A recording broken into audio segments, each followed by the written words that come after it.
Café Virtual. Apresentação: Regina Helena. Um programa da Sexta Igreja Presbiteriana de Uberlândia.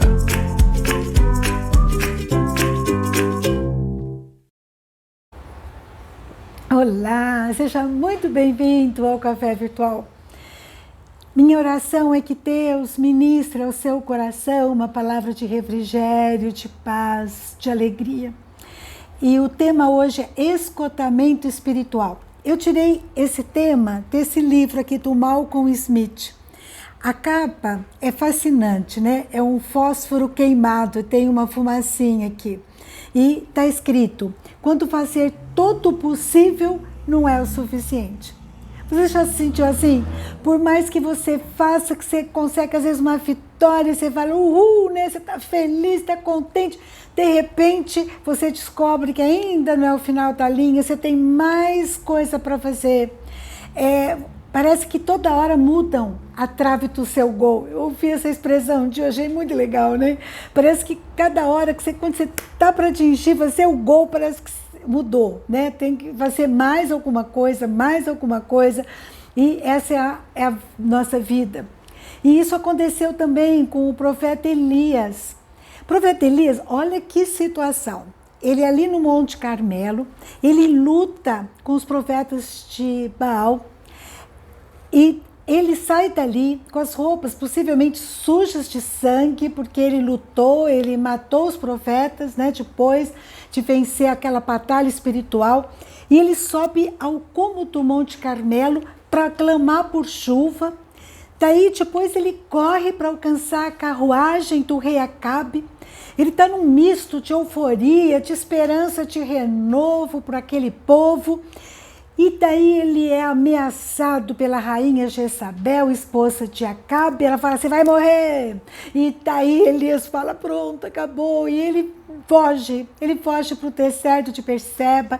E ali no capítulo 1 de 1 Reis, capítulo 19, versículo 4, ele se senta debaixo de um cimbro, um arbusto, e ele pede a morte. E ele diz assim: basta, toma agora, ó Senhor, a minha alma, pois não sou melhor que meus pais. E ali debaixo do cimbro, ele deitou e dormiu. Daí ele é acordado por um anjo. Tem uma história lindíssima que você deve ler ali nos capítulos 18, 19 em diante também de 1 Reis. Elias está deprimido, ele está exausto, ele se sente sozinho, abandonado. Você já se sentiu assim? Não estou mais conta, eu estou exausto, estou numa exaustão, eu estou esgotado, né? Eu sei que muitos podem ter pedido para morrer.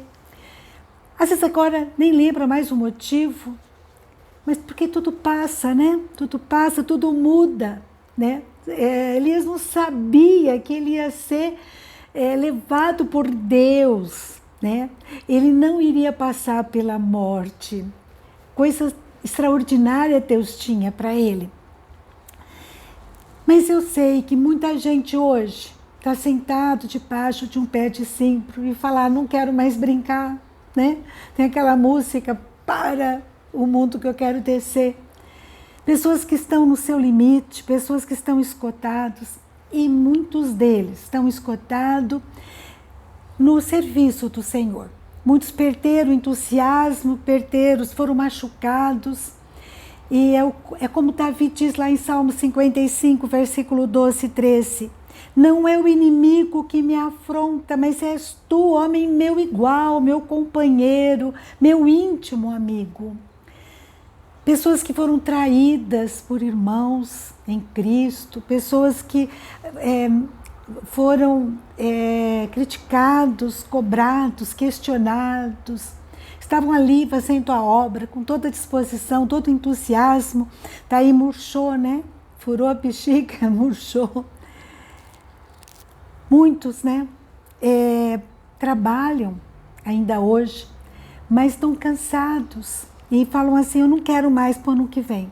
Procuro um substituto porque não tenho mais jeito, eu não aguento mais levar bordoada. Eu não vou pegar mais cargo. Você já ouviu isso? A informação é que quando a árvore frutifica, ela vai levar pedrada. Se você está no serviço de Deus e está frutificando, sempre vai ter os desocupados de plantão que vão apontar o dedo, te criticar, querer atrapalhar o teu ministério. Outros trabalham muito, né? E porque fala assim, não tem quem me substitua, faço como obrigação, porque não acho substituto. Outros trabalharam muito, mas hoje não querem mais trabalhar, se aposentaram. Eu quero dizer para vocês, no reino de Deus não tem aposentadoria, não tem aposentadoria. Até o final da nossa vida, do nosso limite físico, a gente pode e deve trabalhar. Mulheres que estavam num leito de cama, elas oravam, elas eram intercessoras. Eu li a história delas, está num livro chamado Heroínas da Fé. A gente não pode parar. Canseira vem, portoada vem, problemas vem, exaustão vem, esgotamento pode vir, mas Deus, Ele pega a gente no colo, Ele cuida de nós, Ele é o nosso Pai, Ele sabe a nossa necessidade.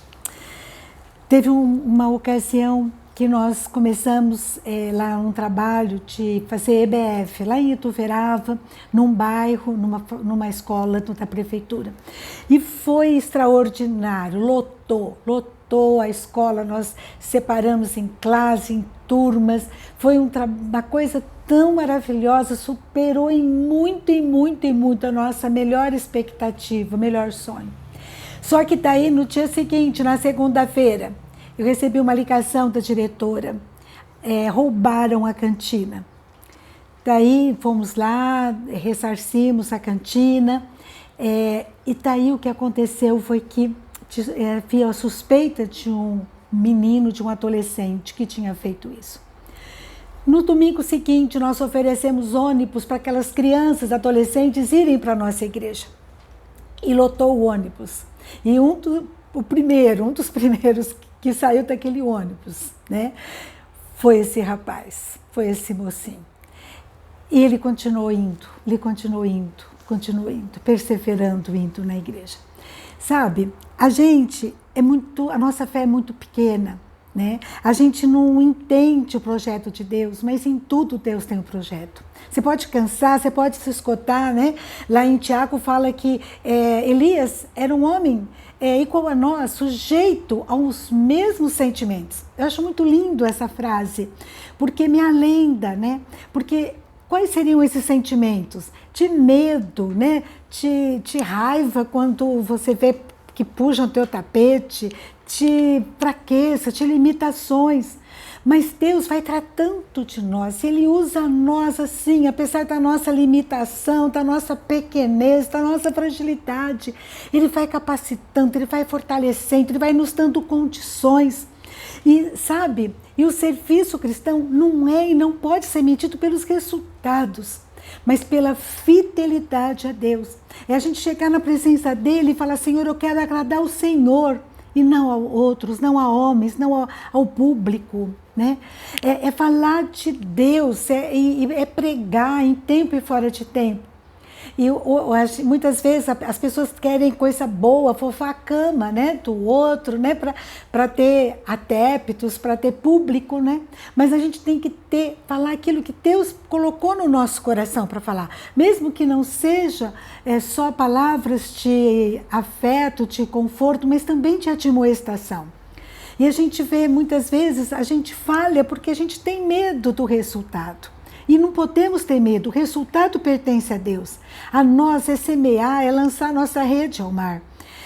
Meu marido Leoman, ele sempre que prega, ele faz apelo, você quer conhecer mais a Jesus, você quer receber Jesus como seu Salvador. E uma vez eu questionei e falei, você não tem receio de não ir ninguém na frente? E ele falou assim, não, eu tenho que falar do amor de Deus, falar do plano da salvação. Agora, aceitar a resposta, o resultado pertence a Deus. Muitas vezes a gente tem receio de orar por cura, mas nós temos que orar. O resultado pertence a Deus. E se não curar? É Deus.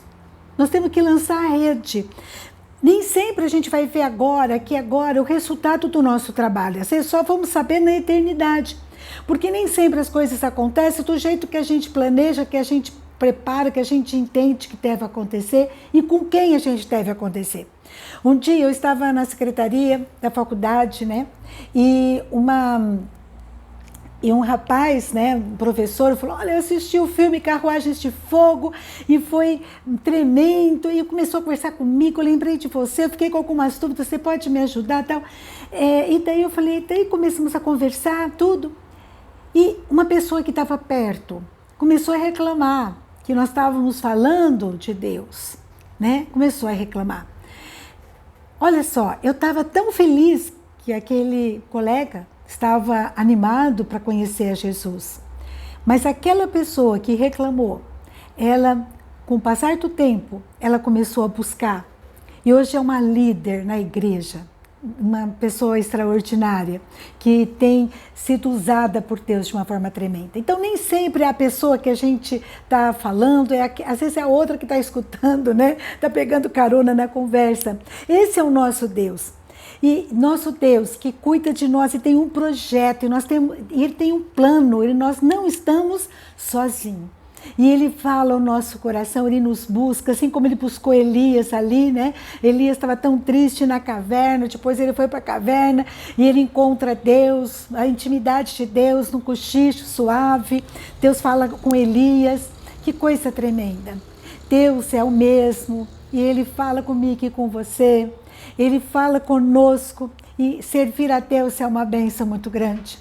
Que eu e você possamos nos dispor a obedecer ao ide ao todo mundo e pregar o evangelho a toda criatura. A obedecer, né, ao lançar a rede ao mar, o resultado pertence ao Senhor. E pedir a Ele, Senhor, deixa eu enxergar, ter visão, ter sensibilidade para enxergar os resultados, né? Vamos interagir com esse Deus que sempre nos surpreende, apesar de nós, da nossa fragilidade, da nossa pequenez, nossos sentimentos tão feios muitas vezes, né? Mas é Deus que vai tratando, curando, abençoando, transformando, nos dando novos sentimentos, nova maneira de agir. Amém? E eu queria terminar com o versículo que está lá em 2 Crônicas 15, versículo 7, que fala assim: mas sede fortes e não desfaleçam as vossas mãos, porque a vossa obra terá recompensa. Amém? Vai, faça a obra, em tempo e fora de tempo, e a sua obra terá recompensa, porque é Deus na nossa história, e a obra é dele, e o resultado pertence a ele. Vamos nos animar. Eu não sei se você tem trabalhado para o Senhor, como que você está, ou se você só está esfregando o banco na igreja.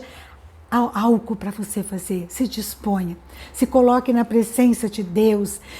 Pensa naquilo, vai pensando, tenha sensibilidade para pensar aquilo que Deus quer que você faça e se coloque: eis-me aqui, Senhor, envia-me a mim, Senhor, eu estou disposta ao teu serviço. Conversa com os líderes da igreja e fala: eu gostaria de trabalhar em tal área, e vá em frente, e que Deus te use, e que você não fique apagada, que Deus acenda, chama do primeiro amor, da alegria, aquele ardor para você falar do projeto, do plano de Deus em todo o tempo, aonde Deus te colocar, para você florescer e frutificar. Amém? Um grande abraço, fica com Deus e até a próxima, se Deus quiser.